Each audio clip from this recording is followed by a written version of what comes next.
Well, let's look at going the opposite way of what we just did. Before we're writing them as addition and subtraction. Now they're in addition and subtraction form, and we want to write it as a single logarithm.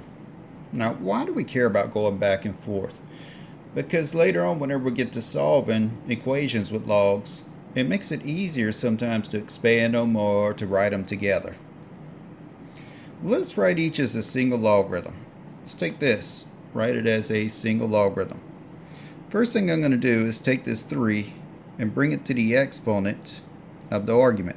So I have log base b of x cubed minus the log base b of y.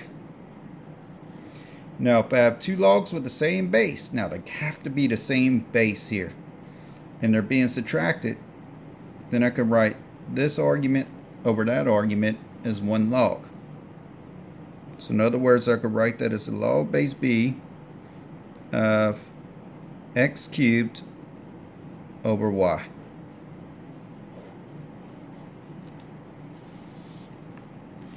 Let's look at b. Natural log of the square root of x minus 1 plus the natural log of square root of x plus 1 minus 2 natural log of x squared minus 1. Let's write that as a single logarithm. Alright, what I'm going to deal with here is these two that are being added. If I have a log with the same base here and here, which I do, remember they're both base e, I can write as one natural log of the argument from this logarithm times the argument from the other logarithm minus 2 natural log of x squared minus 1. Now what could I do with this 2? If it's being multiplied by the front of the logarithm, I could bring it as the exponent of the argument. So I have natural log of square root of x minus 1 times the square root of x plus 1 minus natural log of x squared minus 1 squared, because I'm bringing that to the front,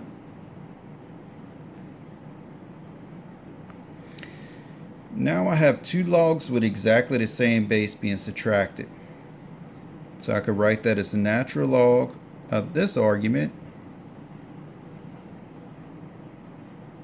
all over this argument.